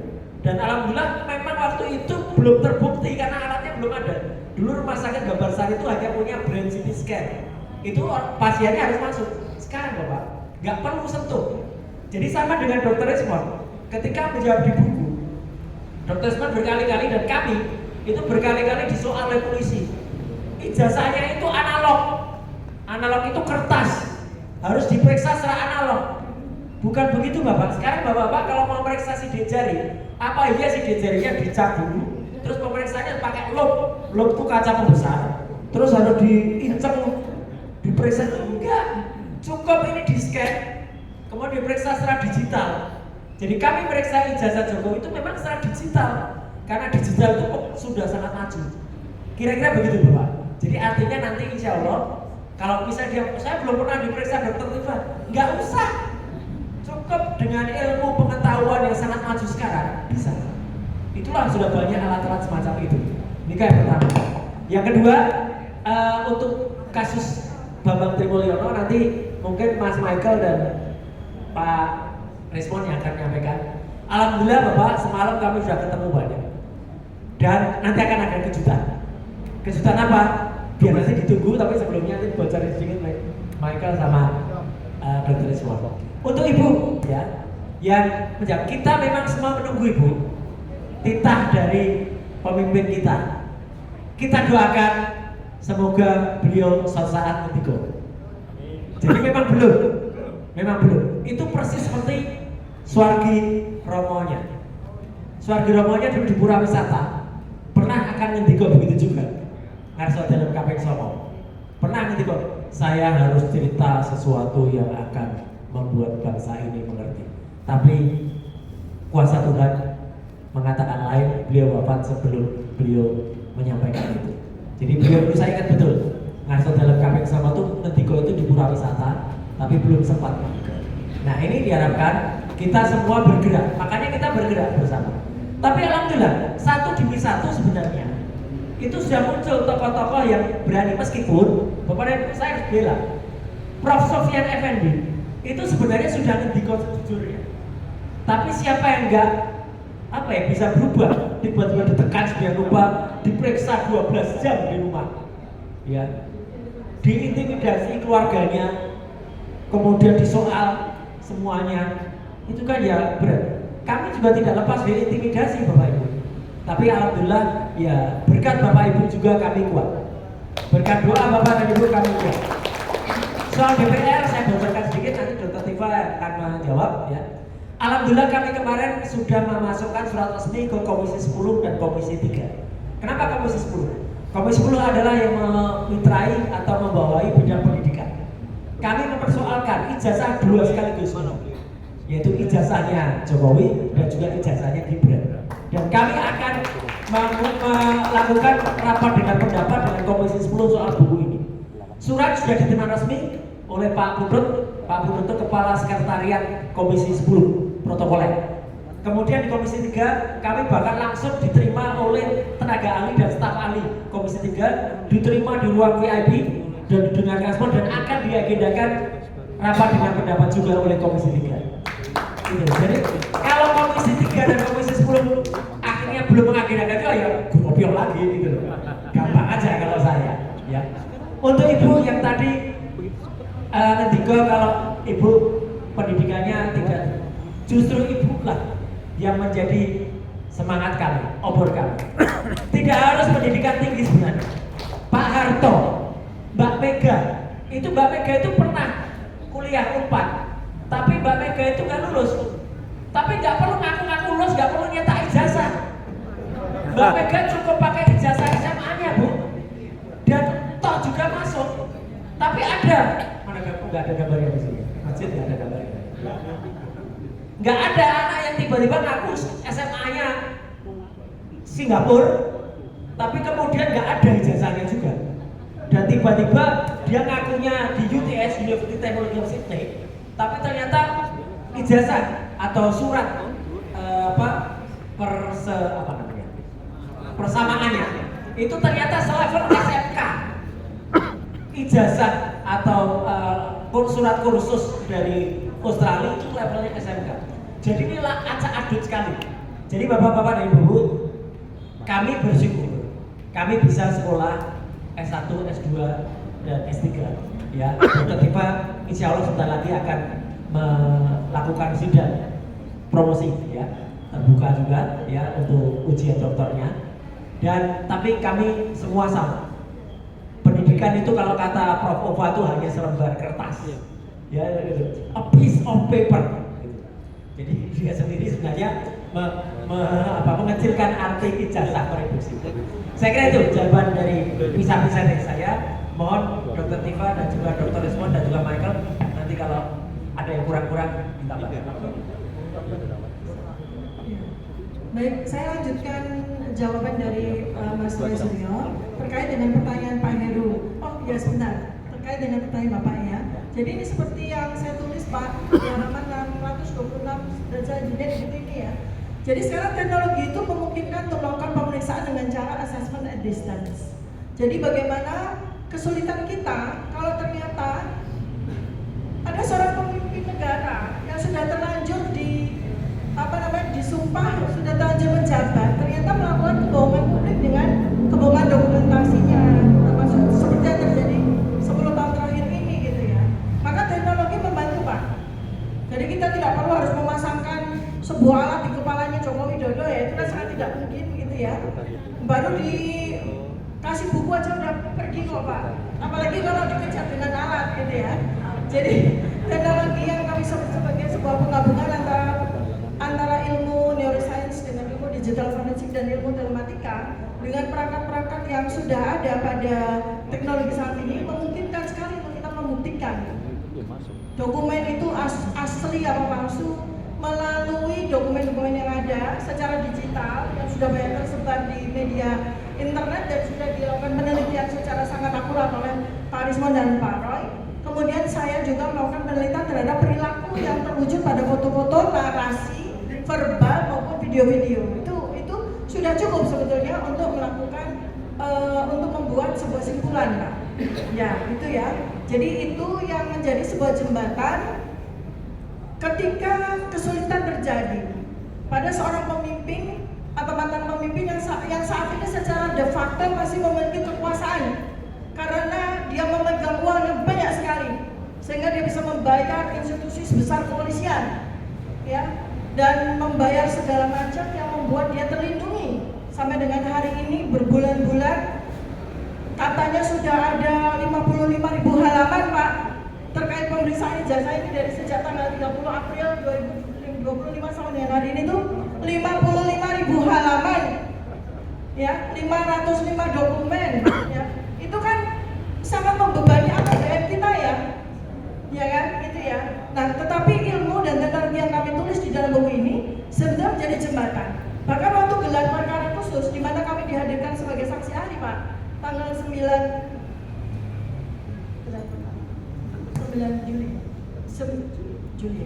Juli 2025 kami dihadirkan sebagai saksi ahli.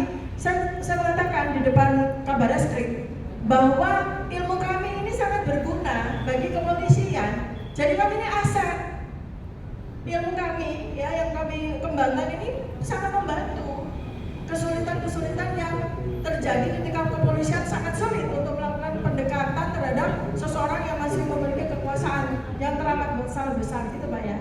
Itu penjelasan kami, mungkin nanti bisa ditambahkan Pak Ismon. Kemudian saya kembali kepada Pak Heru. Iya Pak, itu saya menganggap bahwa Pak Bambang Tri itu adalah inspirator saya. Terus terang ketika Pak Bambang Tri tidak mengajukan soal dugaan ijazah palsu yang melalui ilmu jurnalistiknya beliau melakukan penelitian mandiri, kami juga nggak ngeh kok Pak. Karena mana mungkin sih presiden yang sudah menjadi wali kota, sudah menjadi gubernur, sudah menjadi presiden gitu ya, ijazahnya palsu, mana mungkin sih. Jadi kami terima aja bahwa seorang Joko Widodo itu ngaku sebagai insinyur, ya sudah gitu ya, kita terima saja. Tapi Pak Bambang Tri itu membuka mata kami, memantik naluri kepenelitianan kami, Pak. Memantik naluri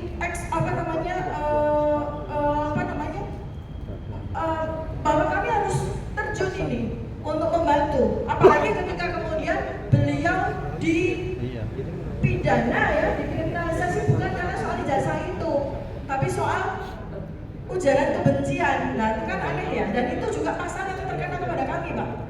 Jadi Pak Joko Widodo ini supaya tahu ya update-nya ya, beliau sudah tidak lagi concern dengan pencemaran nama baik, fitnah dan kebohongan, Pak. Ini kira-kira akan kalau misalnya kasus kami ini akan dilanjutkan, itu pasal-pasal yang itu Pak Jokowi sendiri yang harus maju, yaitu pencemaran nama baik, fitnah dan kebohongan. Artinya apa? Pak Jokowi harus maju ke pengadilan untuk mempertunjukkan ijazahnya. Itu pasal itu akan dicabut. Dan yang tertinggal ada pasal yang hukumannya besar-besar, Pak. 6 tahun, 8 tahun, 12 tahun, yaitu ujaran kebencian, penghasutan dan sebagainya. Yang sangat tidak relevan sebetulnya dituduhkan kepada kami, itu yang akan dilakukan oleh dia. Nah itu nasibnya sama dengan Pak Menteri. Nah, jadi kami itu sebetulnya ini mudah-mudahan sebuah berkah barokah Allah gitu ya, berkah Allah yang tidak kami duga. Jadi kami bertiga bersepakat penelitian yang sudah kami lakukan secara independen, ayo kita bukukan gitu. Dan karena memang kami sudah punya manuskrip, ya alhamdulillah dengan kemudahan Allah tuh sebulan selesai 700 halaman ini ya. Jadi kami dengan mudah membuat buku ini karena memang kami sudah punya manuskrip hasil penelitian kami. Dan kami juga sudah bersepakat ya, sebetulnya biaya Rp500.000 maupun Rp250.000 itu adalah harga cetak gitu ya, kan kami harus mencetak begitu. Tapi kalau ada keuntungan, kami sudah bersepakat ya, sebagian dari keuntungan apapun dari buku ini insya Allah akan kami sumbangkan kepada satu Pak Bambang Tri untuk membantu beliau agar beliau jadi apa ya, beliau kan kehilangan tahun-tahun produktifnya ya selama bertahun-tahun di penjara, itu kan kasihan sekali. Nah kami ya dengan segala keterbatasan kami akan membantu dari sebagian hasil keuntungan dari buku ini. Maka mohon bantuannya supaya buku ini bisa supaya mungkin bisa terbeli sehingga semakin banyak aktivis-aktivis yang di penjara bertahun-tahun, kemudian juga para relawan ya Pak, kami juga dibantu oleh para relawan yang selalu mengikuti kemanapun kami pergi, di pengadilan kami ditemani, di demo kami ditemani, kamu ke DPR kami ditemani, banyak sekali dari seluruh Indonesia.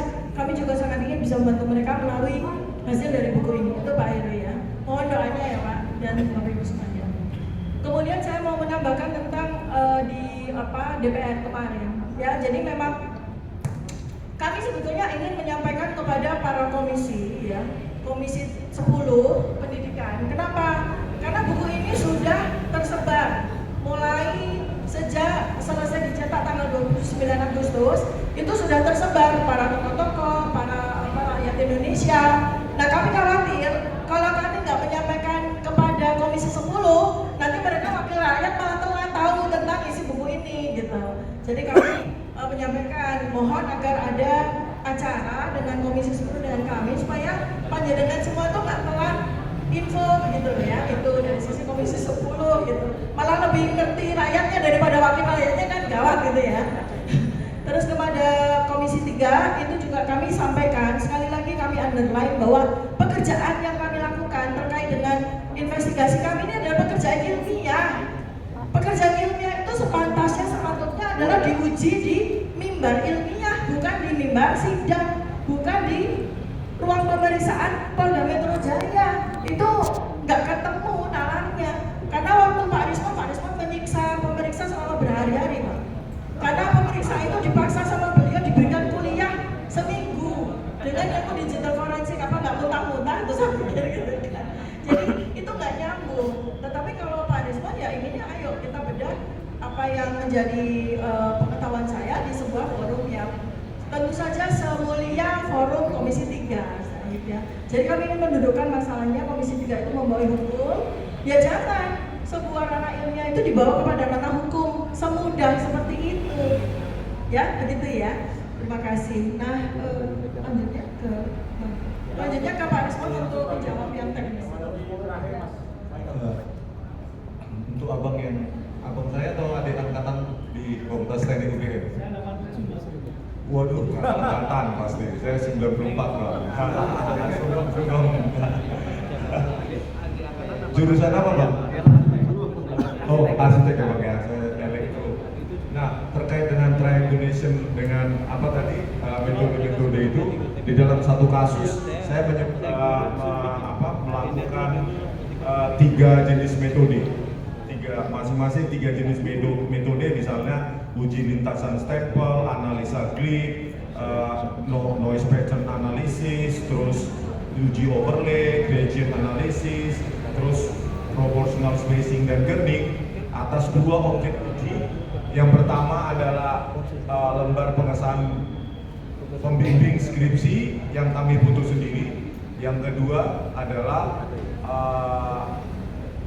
ijazah yang diupload oleh Dian Sandi Utama dan cukup kerapatannya maupun kedalaman bitnya itu cukup tinggi loh Bang. Jadi bukan yang versi kabur. Jadi artifak-artifak detailnya itu masih terpelihara dengan baik. Jadi kalau kemarin ya saya 3 hari itu berturut-turut saya melayani semua pertanyaan penyidik. Setiap pertanyaan teknis saya jawab dan ya mereka hanya mencatat saja. Nah, saya pikir ya sama seperti yang diutarakan Bung Tifa, hanya di negara inilah penelitian itu diuji, ditanyakan oleh penyidik yang bukan bidangnya, terus nanti kalaupun di persidangan dihakimi atau dinilai oleh hakim yang nggak tahu apa-apa bidang ini. Hakim nanti kalau gampang ya Pak Prabowo, dengar ya Pak Prabowo, kalau kami jadi disidang dan masuk penjara, bukan karena kami salah, tapi karena hakim nggak tahu apa-apa. Hakim hanya percaya ahli yang dihadirkan jaksa dan polisi, selesai. Ilmu pengetahuan itu nggak begitu.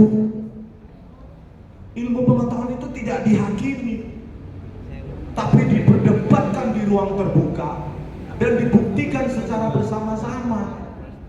Hakim nggak tahu apa-apa. Berapa kali saya menjadi ahli di kasus Vina Cirebon, di kasus Jessica Wongso. Mereka jelas-jelas merekayasa kepolisian itu dan tetap menang. Inilah potret hukum di Indonesia.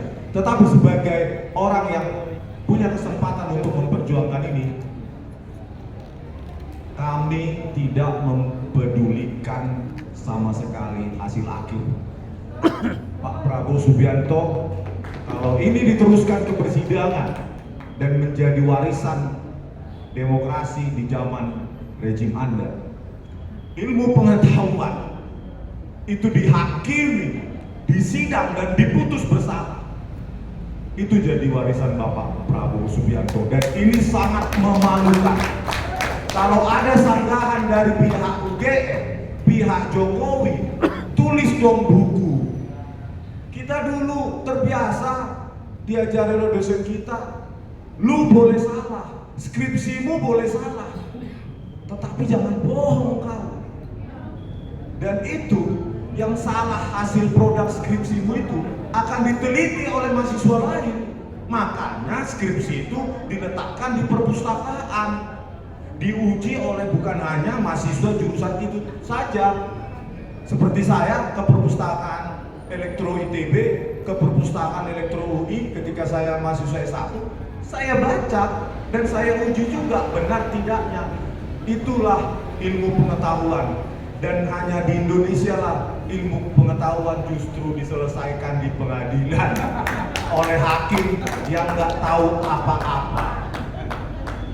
Nah, nambahin dikit lagi, kondisinya Pak Menteri sudah sangat menceriakan ya. Nah, jadi Pak Menteri dengan adanya RRT katanya ketika sebelum dibebas tugaskan, dibebas bersyaratkan ya Pak.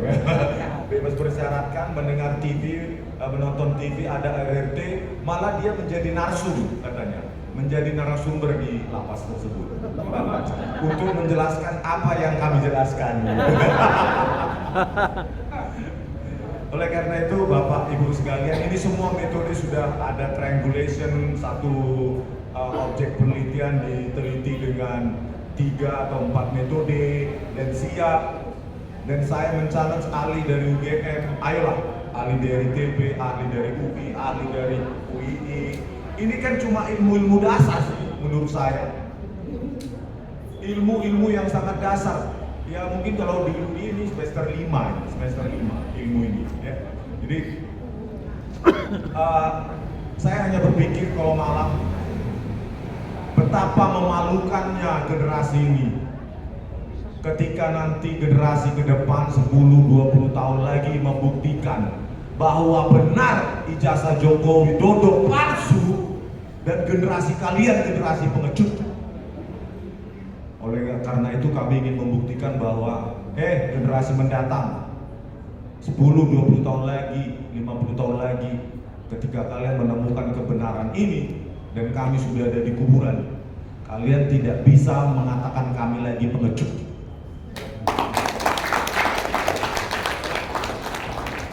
Wah, berat ini saya dikasih mic dari Bang Rizko. Soalnya dia udah luar biasa tadi yang dia katakan. Kejutan Sentana besok apa? Oke. Baik. Kejutan Sentana mungkin kejutan Sentana yang pertama besok menunjukkan betapa sehatnya Pak Bambang Tri dan betapa bahagianya beliau. Satu yang saya bisa bilang, semangatnya tidak kendor mencari kebenaran soal ijazah ini. Keberaniannya pun tidak kendor. Jadi penjara itu, ya kalau kata teman-teman saya, penjara itu berkah juga buat perjuangan-perjuangan seperti ini katanya. Oh saya enggak. Jangan ya Pak Kapolri. Saya mau. Pak Kapolri, saya mau. Sepanjang saya benar dan Anda memenjarakan saya, hidupmu tidak akan tenang. Dikasih ke saya lagi, susah lagi. Tapi saya nambahkan sedikit aja itu kalau soal Pak Bambang Tri, dan kita akan berdiskusi banyak ya Pak Responnya dengan Pak Bambang Tri dan melengkapi semua puzzle-puzzle yang belum kami lengkapi. Apa data yang saya dapatkan, data yang Pak Bambang Tri punya dan Pak Roy Suryo, Dr. Tifa, Bang Rizko. Ya, jadi kita harus mengumpulkan semua puzzle ini supaya lengkap. Sejarah Bapak Joko Widodo atau siapapun namanya, kan di luar bertebaran tuh, katanya namanya inilah, namanya itulah, ayahnya namanya inilah, itulah, ibunya inilah, itulah. Kita ingin melengkapi semua itu agar masyarakat Indonesia pun berhak tahu siapa sebenarnya dia, bagaimana sebenarnya pendidikannya dan seterusnya. Itu kalau soal Pak Bambang Tri. Jadi saya sangat bersyukur beliau keadaannya sekarang sehat dan sangat bersemangat, tetap berani dan tetap mencari kebenaran. Itu aja kalau Pak Bambang Tri. Semoga menjawab Bapak ya. Dan banyak yang membantu. Tapi kalau banyak lagi yang membantu, sangat welcome gitu ya. Supaya pencarian ini kan, kegiatan jurnalistik seperti ini kan tidak menguntungkan secara komersil ya Pak ya. Jadi biayanya besar, bukan curhat. Biayanya besar tapi keuntungannya apalagi Pak Bambang Tri itu kan. Jadi memang butuh dukungan gitu Pak. Nah yang kedua saya mau komentar soal revolusi tadi itu. Sebenarnya revolusi itu kata yang sangat kita hindari ya. Revolusi itu kan yang terjadi di Nepal tuh. Itu revolusi itu jalan terakhir. Ya, nah apalagi nih berita ini nih. PM Nepal mengundurkan diri, demo rusuh masa serbu rumah presiden. Kita kan tidak menginginkan itu. Sejauh-jauhnya lah dari itu. Ini dia ngikutin Indonesia. Oh itu dia ngikutin Indonesia? Oke. Indonesia dia mencontoh. Tapi saya rasa orang Indonesia masih sangat-sangat baik, ramah budaya timur. Ya, jadi sangat jauh dari ini. Sebenarnya demonya itu sangat damai.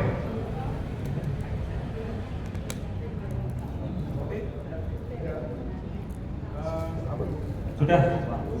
Ya, Bapak Ibu, waktu menunjukkan pukul 16.40 ya. Ya, kita sepakati sampai dengan pukul 17 selesai ya. Oke, ya. Saya dikit lagi aja. Ya, Saya dikit lagi ya, soal revolusi itu kita tidak inginkan. Jadi apa? Yang saya sarankan untuk kita semua harus mencintai DPR. Tunggu dulu ya. Bukan anggota DPR-nya. Kalau anggota DPR-nya itu personal. Mungkin ada yang baik, mungkin ada yang kurang baik. Ya kan? Mungkin yang kemarin 5 orang dinonaktifkan itu kurang baik kelakuannya. Tetapi institusi DPR inilah satu-satunya institusi yang boleh dengan RDP Komisi 3 itu memanggil Kapolri. Dan kita tanyakan kepada Kapolri, siapa sih yang menyuruh kendaraan itu, Brimob itu bisa ke sono? Kenapa dia bisa ke jalan itu sehingga menabrak seorang ojek online? Itu DPR yang harusnya nanya. Tetapi kalau kita bubarkan DPR-nya, siapa lagi yang mau nanya? Nggak mungkin kita suruh Kapolri yang nanya di depan umum. Nah itu lagi, kedua itu, siapa yang mau memakzulkan Gibran? Kalau bukan DPR, karena jangan dibilang belum pernah loh. Soeharto akhirnya mundur, termakzulkan. Gus Dur, meskipun menurut saya beliau orangnya baik, dimakzulkan juga. Ya, Habibie juga ya. Nah, jadi sudah banyak nih sejarah di Indonesia. Kalau 3 bisa, kenapa nggak 4? Kira-kira begitu. Kalau wajar ininya, kalau argumennya wajar. Menurut saya, kalau seseorang mencalonkan diri dengan identitas palsu dan dokumen palsu itu hal yang wajar. Jadi kalau kita temukan, ya sudahlah, DPR tolong dimakzulkan saja yang satu itu, kira-kira gitu. Jadi marilah kita mencintai institusi DPR, institusi kementerian-kementerian dan seterusnya, apalagi institusi Polri. Saya cinta banget sama Polri, soalnya kalau nggak ada Polri saya nggak dapat berita. Sentana itu beritanya dari Polri semua, hampir 90%. Ya kan, tetapi orang-orangnya mbok yang perbaiki diri lah. Oknum-oknumnya tuh katanya oknum. Orang-orang di dalamnya harus segera memperbaiki diri, jangan sampai di demo terus. Dan tuntutan 17.8 itu kita apresiasi, tuntutan netizen, tetapi akar permasalahannya itu. Ayo Komisi 3 DPR RI, jalankan RDP itu, panggil Kapolri dan hadirkan ijazah yang kita minta. Setuju semua? Setuju. Oke, yang penting itu aja. Ini Dr. Tifa biar menutup. Saya mau memberikan sebuah insight atas pertanyaan yang sering sekali disampaikan kepada saya. Tadi juga ibu-ibu tuh banyak tanya, Dr. Tifa tuh kenapa berani sekali gitu ya? Kenapa berani sekali? Apa sih yang mendorong? Jadi pertama adalah ada 2 orang yang tadi sering kita sebut-sebut tadi, Pak Bambang Tri itu ya. Pak Bambang Tri itu udah di penjara bertahun-tahun, setelah keluar nggak kapok juga gitu. Ya kan, terus lagi menuntut soal ijazah lagi tahun 2022, penjara lagi sampai sekarang kan gitu. Saya pikir apa mungkin enak kali ya penjara ya, kok betah gitu kan. Satu, kedua abang saya sebelah kiri ini, beliau juga dikriminalisasi loh. Beliau tetap ceria, beliau tetap tertawa, beliau itu adalah pemantik semangat bagi kami gitu ya. Gak pernah capek, gak pernah kelihatan patah semangat dan sebagainya. Terus tadi ya, gak pernah. Nah itu ya. Terus kemudian berikutnya lagi adalah saya mau kasih bocoran. Ketika Pak Joko Widodo itu membuat laporan polisi tanggal 30 April 2025, itu tegas sekali perintahnya kepada Kapolri. Mereka tangkap nih tiga bocah tua nakal ini tangkap. Iya. Tapi ternyata alhamdulillah ya, Allah ya, sampai dengan hari ini kami masih bisa membersamai Bapak dan Ibu semuanya ya. Nah, kami analisis tentu saja kenapa itu terjadi ya, karena memang kami tidak gentar. Kami terus berkali-kali diperiksa, penyelidikan naik jadi penyidikan, status kami naik jadi terlapor. Kami tidak gentar. Kenapa kami tidak gentar? Kalau saya pribadi, Bu, saya pelajari Pondok Bambu itu kayak apa sih, gitu loh. Kalau sampai saya ditahan itu saya kayak gimana sih, gitu ya. Terus saya komparasikan dengan apa ya, Mas Rismo sudah lihat waktu Pak Bambang Tri di Lapas Rakyat, oke? Mas Roy cerita kondisi di Salemba kayak apa, gitu. Kayaknya masih 100 kali lipat, bahkan 1000 kali lipat lebih bagus daripada kondisi Gaza sekarang. Itu yang menjadikan saya semangat. Penjara masih jauh lebih baik keadaannya dibanding saat ini Gaza. Nah, itu yang menjadikan saya tidak pernah surut keberanian. Ya, itu Bapak dan Ibu semuanya. Kalau memang untuk menegakkan kebenaran, kalau memang untuk mengadili Jokowi, kalau memang untuk memakzulkan Gibran, kami harus diputus sementara, ditaruh di jeruji besi. Toh keadaannya masih jauh lebih baik daripada Gaza sekarang. Kenapa kami harus surut keberanian kami?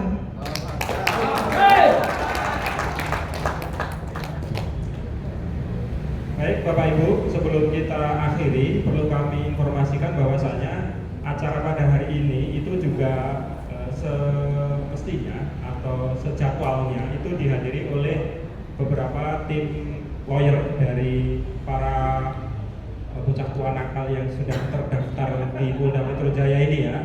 Namun tadi pagi terkonfirmasi Pak Muhammad Taufik dari Solo berhalangan hadir, karena itu mohon maaf, sehingga beliau yang ya, ada. Nah, yang kemudian kalau yang dari Jakarta, dari tim teman-teman yang di Jakarta ada, monggo barangkali 5 menit nanti bisa memberikan informasi terkini sekaligus juga edukatif kepada kita semua. Bismillahirrahmanirrahim. Assalamualaikum warahmatullahi wabarakatuh. Ini menarik. Saya melihat ada beberapa orang hukum di sini. Ada dosen hukum, mungkin ada pengacara dan sebagainya. Ya kan, ada beberapa. Satu hal lagi, sebelum saya masuk ke substansi hukum, karena tadinya banyak bicara soal Jokowi ya, maka saya akan bicara soal kepolisian. Satu hal lagi, logika awam saja. Jika ada seseorang ditanya soal ijazah, kenapa dia harus langsung menyewa pengacara mahal? Logika. Mau ditanya, kok tiba-tiba membayar pengacara? Ada apa? Kedua, kalau kita ditanya masalah jasa, SIM, seandainya kita di jalan, ada tanya SIM, tanya aja soal yang membuat SIM. Agak aneh kan? Masa ditanya SIM menunjukkan, disuruh tanya yang membuat. Kami selalu selama ini dibenturkan untuk bertanya ke UGM, dan UGM sendiri tidak terbuka. Oleh sebab itu kami kembali ke undang-undang. Pasal 28F jelas, Undang-Undang Dasar 45, bahwa setiap warga negara berhak berkomunikasi, berhak untuk mendapatkan informasi, bahkan mengakses informasi publik. Itu 28F, konstitusi kita. Aplikasinya di Undang-Undang Nomor 14 tahun 2008, yaitu Undang-Undang Keterbukaan Publik. Itu jelas. Pasal 1 ayat 3, ini sedikit ya, 5 menit ya. Pasal 1 ayat 3 itu jelas menyatakan setiap lembaga negara, eksekutif, yudikatif, legislatif atau lembaga lain, selama dia menerima dana dari APBN, itu adalah lembaga publik. Pertanyaan saya, apa UGM menerima dana? Menerima. Apa itu BOPT? Apa itu? Bantuan operasional perguruan tinggi. Pertanyaan kedua, apakah KPU menerima dana dari APBN? Oleh sebab itu mereka adalah lembaga publik. Di pasal 2-nya di undang-undang tersebut menyatakan bahwa dokumen itu yang dikeluarkan oleh lembaga negara itu adalah dokumen publik yang mana dapat dibuka dan dapat diakses oleh publik. Bahkan pasal 4-nya jelas. Pasal 4 mengatakan setiap warga negara berhak untuk mendapatkan dan mengakses dokumen publik tersebut. Kenapa dokumen itu dokumen publik? Karena ijazah itu digunakan sejak mulai wali kota, gubernur, dan presiden, digunakan untuk persyaratan menjadi pejabat publik. Mungkin Bapak tahu DPR maupun menteri, jika sudah ditunjuk dan diangkat sebagai menteri atau apalagi presiden, jangankan ijazah, hartanya harus disampaikan. Apa kesimpulannya? Dengan menutup diri baik UGM maupun KPU itu sudah melanggar konstitusi dan undang-undang dasar dan undang-undang keterbukaan publik. Karena harus terbuka.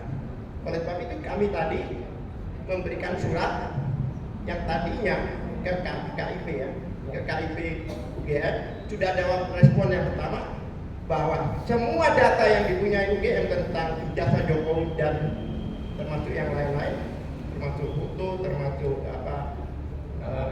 dokumen-dokumen lain sudah disita oleh kepolisian. Tetapi berapa hari yang lalu rektor sendiri membuat pernyataan bahwa Jokowi mulai kuliah di UGM adalah dimulai dengan sarjana muda. Berarti ada kebohongan dari kepolisian dengan menyampaikan koran yang mana ada nama Jokowi. Sepemahaman kami dalam koran itu adalah penerimaan S1, tidak ada penerimaan sarjana muda. Mana ada? Oleh sebab itu ini tidak ada tindak pidana. Kalau dikatakan pencemaran nama baik, pasal 3-nya menyatakan, 30 itu ayat 3-nya menyatakan selama untuk kepentingan umum maka bukan tindak pidana. Kedua, banyak orang mengatakan bahwa ini kenapa sih nanyain ijazah Jokowi? Karena ada sejarah tadi diceritain peristiwa Bambang Tri dan Gus Nur. Bambang Tri dan Gus Nur itu didakwa dengan kebohongan yang menimbulkan keonaran. Tapi faktanya ijazahnya tidak ditunjukkan. Padahal siapa yang menuntut? Siapa yang mendalilkan? Seharusnya jaksa menunjukkan ijazah, bahkan harus memanggil Jokowi sebagai saksi. Tidak. Jadi menarik ini, orang dihukum 6 tahun hanya berdasarkan asumsi. Tidak boleh pidana, apalagi pidana perdata pun, meskipun ada fotokopi yang ilegal, dalam praktek harus menunjukkan aslinya. Itulah yang menyebabkan pada terakhir TPUA yang membela Jokowi, membela apa namanya, Bambang Tri dan sebagainya, penasaran, datang ke UGM, mencari, menanyakan bersama beliau-beliau, tapi tidak dijawab. Datang ke Jokowi, tidak dijawab. Akibatnya mereka lakukan pelaporan polisi pada bulan Desember. Di dalam Undang-Undang Nomor 31 Tahun 2014, yaitu Undang-Undang Perlindungan Saksi dan Korban, pasal 10, jika ada orang yang melapor, tidak boleh dilaporkan balik. Ini dilanggar lagi. Kan berarti duluan kita yang melapor. Kenapa kau dilaporkan balik? Dan kemarin beliau-beliau ini dipanggil dalam taraf penyelidikan. Penyelidikan itu apa artinya? Untuk menemukan tindak pidananya. Kami tanyakan apa tindak pidananya, tidak ada yang jawab. Karena fakta-fakta di pasal-pasal itu, sekarang ada kesan pasal-pasal itu digabung antara pasal penyerangan dengan pasal-pasal 5 orang yang kondisikan untuk melapor juga agar menjadi satu, yang mana nanti dalam persidangan atau dalam proses ini ijazah palsunya tenggelam, yang maju adalah ujaran kebenaran. Ini persis seperti peristiwa Bambang Tri. Bambang Tri dihukum dengan apa? Pencemaran agama. Terakhirnya apa? Ujaran kebencian. Padahal dakwaannya adalah kebohongan yang menimbulkan keonaran. Kalau bohong, artinya mana kan begitu? Ini terjadi hal seperti itu. Dikenakan pasal-pasal 160 itu adalah penghasutan, yang mana sejak tahun 2009 penghasutan itu harus fisik. Tidak bisa menghasut. Dulu itu orang ngomong, maaf, bakar mobil polisi itu, lempar itu sudah dihukum. Sekarang tidak, dari formal, dari material. Kalau ada orang ngomong bakar, ya harus dibakar, baru terhukum. Ini tidak ada. Pasal 28 ayat 2 yang dikenakan juga itu dulu berdasarkan syarat. Banyak ustadz-ustadz, banyak tokoh-tokoh yang saya pegang juga kena syarat itu, yang mana A itu antar golongan, masuk di antar golongan, kelompok kafir antar golongan, apapun antar golongan. Jadi karet banget. Ngomong soal polisi antar golongan. Sekarang sudah dirubah di Undang-Undang Nomor 1 2024 sudah dirubah, antar golongan tidak ada. Jadi hanya berdasarkan, walaupun dia menghasut, dia membenci, tapi kalau tidak berdasarkan yang disebut ini maka tidak kena pidana. Contohnya berdasarkan agama, suku, ras, warna kulit, tidak ada ijazah. Seperti itu. Oleh sebab itu jelas seperti dikatakan oleh Dr. Tifa, proses hukum ini adalah proses diduga kriminalisasi, bukan proses penegakan hukum yang sebenarnya. Terima kasih.